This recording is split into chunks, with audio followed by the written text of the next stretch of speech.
The last week has been one of the most consequential in the Trump presidency.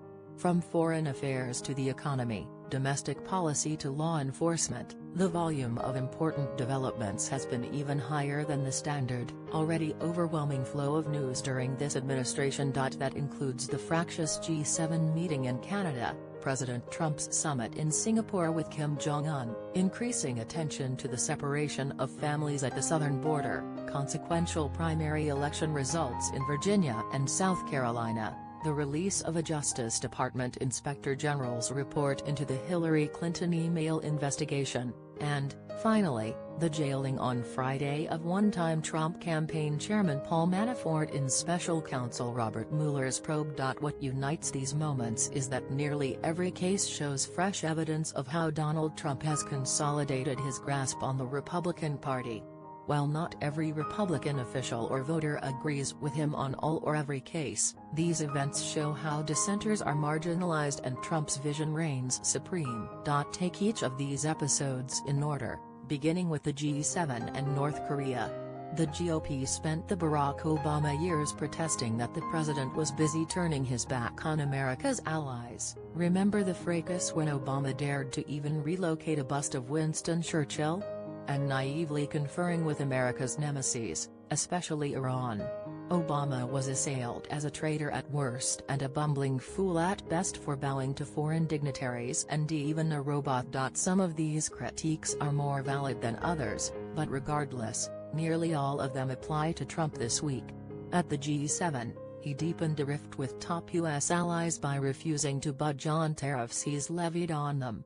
As he left the summit, he opted not to sign a joint communiqué because he was offended that Canadian Prime Minister Justin Trudeau said he would stand up for his country.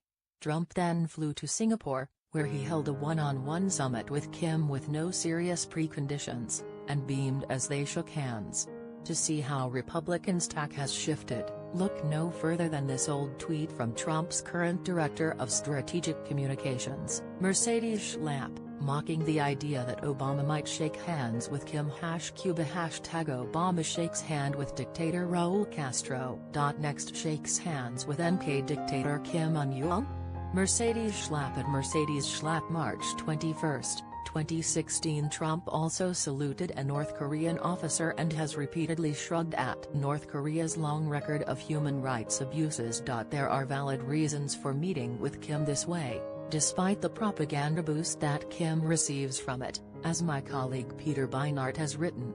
Yet in the course of the summit, Trump made a major concession, pulling back on joint military exercises with South Korea, while receiving almost nothing in return, beyond a vague promise from Kim to denuclearize, coming with no timetable and no process for verification. When Secretary of State Mike Pompeo was pressed on these matters, he called the questions insulting and ridiculous and frankly ludicrous. Trump's decisions, from tariffs to U.S. allies to North Korea, are not only a wholesale reversal of GOP foreign policy since the Eisenhower era, but they also align closely with the prevailing Republican critique of Obama. The anti-Trump conservative pundit Eric Erickson wrote this week the whole design of this is offensive. The president pees in the punch bowl of the G7, insists the Russians come back into the organization, then flies off to Singapore to make kissy face with a man who routinely murders his own people. Had Barack Obama done that, Republicans would be demanding his impeachment. Erickson is right.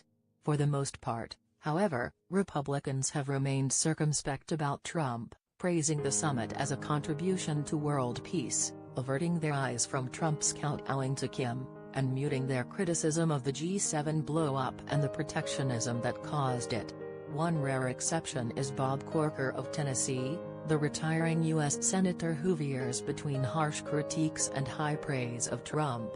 At the moment, he's in a critique cycle, and suggested an amendment that would allow Congress to override Trump's tariffs.